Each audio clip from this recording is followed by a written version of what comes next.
O'rtoqlar barchaga assalomu alaykum. Sizlardan Ilhomjon Ibrohimov va ushbu darslikni boshlashdan oldin aytib o'tmoqchiman. Mani ismim hech qanaqa Halol Invest, Halol Trade va Abdulloh Azizxonov emas. Mani nomdan ochilgan fake akkauntlardan ehtiyot bo'ling, chunki ularning barchasi sizni pullaringizni o'zlashtirish maqsadida sizni aldashlari mumkin. Bugun esa biz aynan tradingda grafiklarda kerak bo'ladigan soyalar bilan tanishamiz va ularning mohiyatini va aynan ular narxning harakatiga qanday qilib ta'sir qilishi mumkinligi to'g'risida sizlarga aytib beraman. Demak, o'rtoqlar, biz bugun bir nechta shamchalar bilan tanishamiz va ular aynan narx harakati davomida qanday holatda bo'lishini bilgan holatda narxning kelgusiga bo'lgan harakatiga ta'rif berishimiz mumkin bo'ladi. Buning uchun birinchisi aynan mana bunaqa ko'rinishdagi shamchi va buni soyasi o'rtoqlar uzunroq bo'ladi va soyasi pastda bo'ladi. Ikkinchisi o'rtoqlar aynan mana bunaqa ko'rinishdagi shamchamiz. Aynan bu yerda o'rtoqlar soyasi yuqoriga qarab harakat qilayotganini ko'rishimiz mumkin va uchinchisi o'rtoqlar mana bunaqa shamchamiz. Mana demak o'rtasida tana ikki tomonda soya bo'lgan holatda va keyingisi o'rtoqlar aynan mana bunaqa shamchalarning harakatini ko'rishimiz mumkin. Mana aynan o'sha shamchilarning barchasi ko'rib turganingizdek aynan soyalar bilan olingan va aynan bular qanday holatda chiqsa narx harakatiga ta'sir qilishi mumkin degan savollarga bugun javobini olamiz va shu bilan birgalikda men sizlarga aynan o'sha amaliy tarzda ham hammasini ko'rsatib beraman. Demak, o'rtoqlar, ushbu shamimizdagi yuzlanadigan bo'lsak, uni 25% tanadan iborat bo'ladi. Ya'ni 25% tanadan iborat bo'ladi. Mana bu joyi va 75% bu soyadan iborat bo'ladi. Endi buni siz o'sha grafiklarda ko'rganingizda ko'zingiz bilan chamalab olsangiz bo'ladi. Va ushbu shamchamiz ham xuddi shunaqa. Buni 75% soyadan iborat bo'ladi va 25% tanadan iborat bo'ladi. Mana bu shamchamizni esa aynan 50% tanadan iborat bo'ladi va 25% bu soyadan iborat bo'ladi. Endi o'rtoqlar, bu aynan o'sha narx harakatiga qanaqa ta'sir qilishi mumkin degan savolga javob berib o'tamiz. Endi agarda siz aynan birinchi turdagi shamchamizdan boshlaymiz. Birinchi turdagi shamchamiz narxi pastga qarab ketayotgan vaqtda mana narx pastga qarab ketyapti va aynan mana shunaqa turdagi shamcha hosil bo'ldi. Ya'ni mana shunaqa soyali shamcha va ushbu shamchaning soyasi pastga qaragan, ko'rib turganingizdek. Endi o'rtoqlar, bundan keyin agarda bitta, ikkita shamcha tepada yopiladigan bo'lsa va narximiz minimum nuqtani hosil qilgan bo'ladi va aynan mana shunday paytda ushbu shamchamiz tepaga qarab ketish ehtimolligini beradi. Ya'ni tepaga, ya'ni buyga signal bo'lishi mumkin. Va aynan o'rtoqlar, bu shamchamiz minimum nuqtalarda hosil bo'ladi. Keyingisi esa aynan maksimum nuqtalarda hosil bo'luvchi shamchamiz hisoblanadi va bu yerda ko'rib turganimizdek soyasi aynan yuqoriga qaragan shamcha bo'ladi. Va keyingi ikki shamchamiz aynan pastga qarab yo'nalsa va bu yerda maksimum nuqta hosil qiladigan bo'lsa, bu degani narx harakati aynan shu yerdan boshlab pastga qarab ketish ehtimolligi yuqori degan ma'noni anglatadi. Endi nimaga aynan bu yerda soya chiqarish kerak degan savolga javob beramiz. Sababi o'rtoqlar, aynan pastga qarab ketayotganda narx keskin pastga tushgan, lekin yana ham pastga tushishga kuchi yetmagan va shuning uchun bu yerda talab oshganligi uchun aynan mana shunaqa turdagi shamcha hosil bo'lgan va demak bizning shamchamiz yuqoriroqda yopilgan. Va shundan so'ng agarda bu yerda ko'rib turganimizdek minimum shamchadan ikkita shamcha yuqoriroq joylashsa, ya'ni bunga qaraganda teparoqda yopiladigan bo'lsa, demak narximiz yuqoriga qarab harakatlanishi mumkin degan ma'noni bildiradi. Va keyingi shamchamiz o'rtoqlar, mana narximiz tepaga qarab ketyapti va aynan mana shunaqa 3-turdagi shamchamiz hosil bo'ldi. Aynan mana shunaqa tarzda. Ya'ni ikki tomonda soyasi bor. Agarda ushbu shamchamiz yuqoriga qarab harakatlanayotgan vaqtda maksimum nuqtadan hosil bo'lsa va ikkita shamcha kelgusida pastga qarab yopilsa, demak narx harakati pastga qarab ketishi ehtimolligini bildiradi. Agarda xuddi shunaqa harakat aynan minimum nuqtalarda bo'lsa va xuddi shunaqa shaklida ko'radigan bo'lsak, demak bu yerda narx harakati tepaga qarab yurishi ehtimolligini bildiradi. Va o'rtoqlar, ko'rib turganimizdek, demak bu shamchamiz aynan tepaga signal bo'ladi. Bu shamchamiz aynan pastga signal bo'ladi. Aynan 3-shamchamiz bo'lsa, maksimum nuqtalarda bo'lgan vaqtda pastga signal bo'ladi. Minimum nuqtada bo'lgan vaqtda aynan yuqoriga qarab signal bo'lishi mumkin.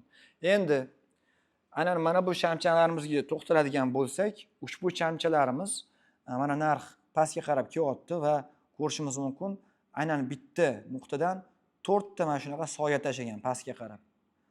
Va 4 ta shamchamizni ham soyasi pastga qarab tashaganligi uchun biz u yerdan o'rtacha chiziq tortadigan bo'lsak, ular bir-biridan o'tgan ham bo'lishi mumkin.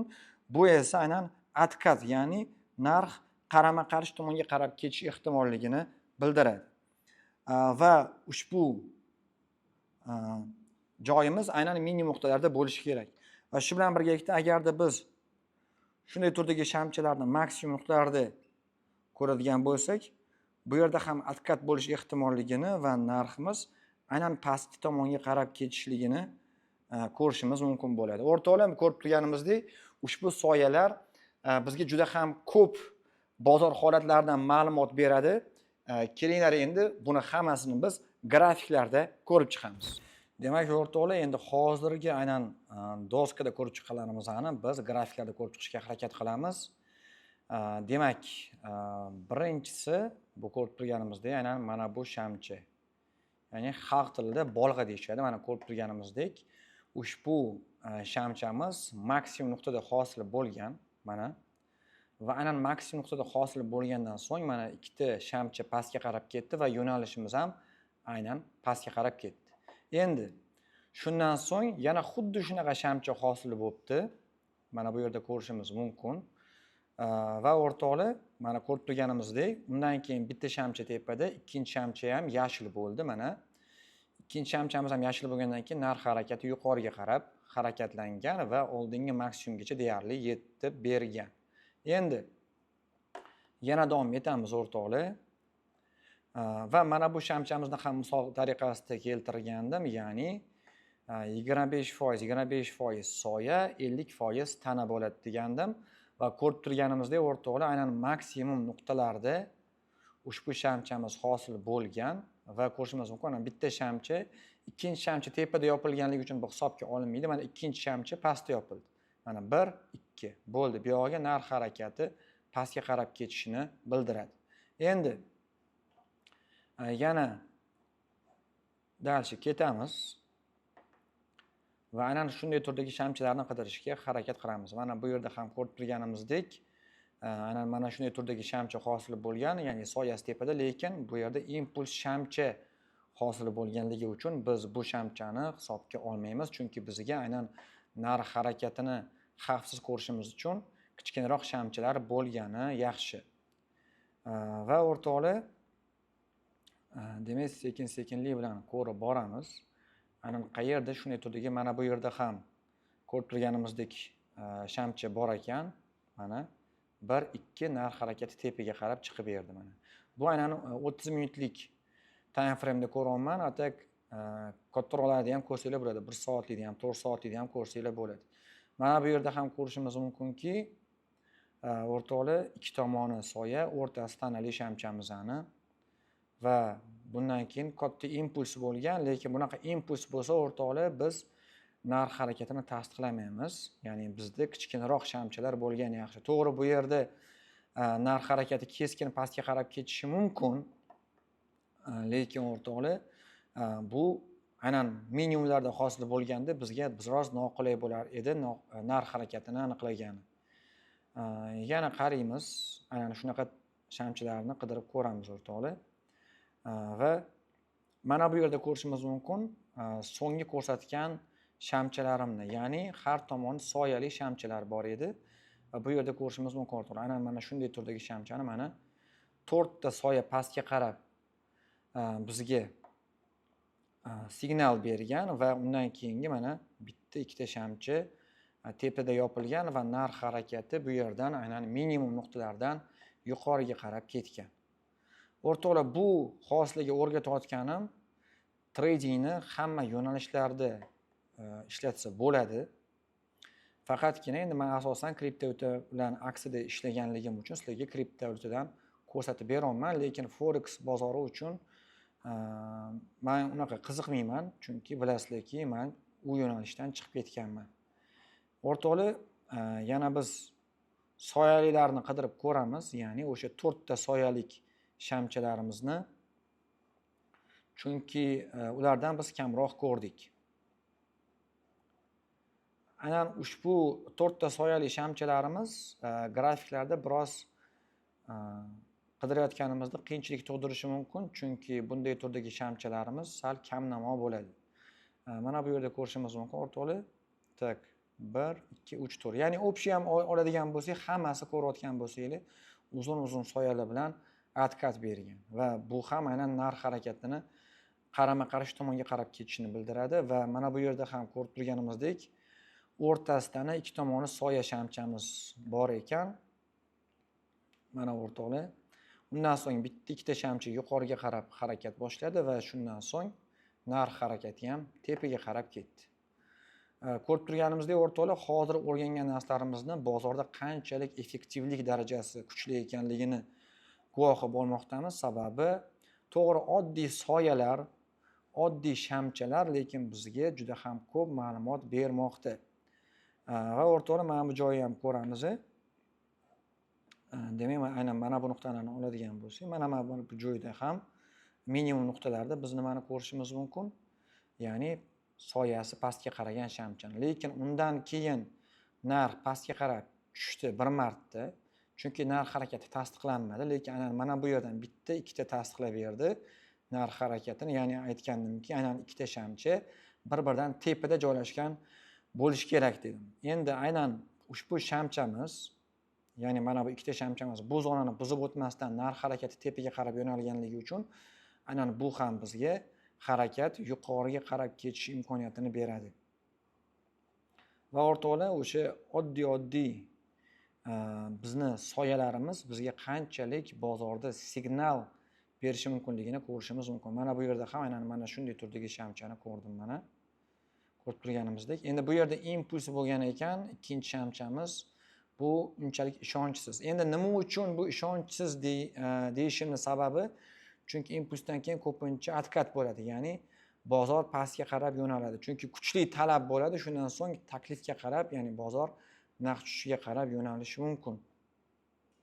Shuning uchun o'rtoqlar, bizga imminni bozorda kichkinaroq shamchalar bo'lganligi yaxshi, ya'ni narximizni harakatini tasdiqlash uchun.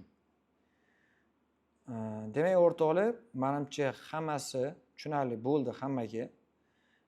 Qisqacha va sizlarga qiziqroq qilgan holatda tushuntirib berishga harakat qildim.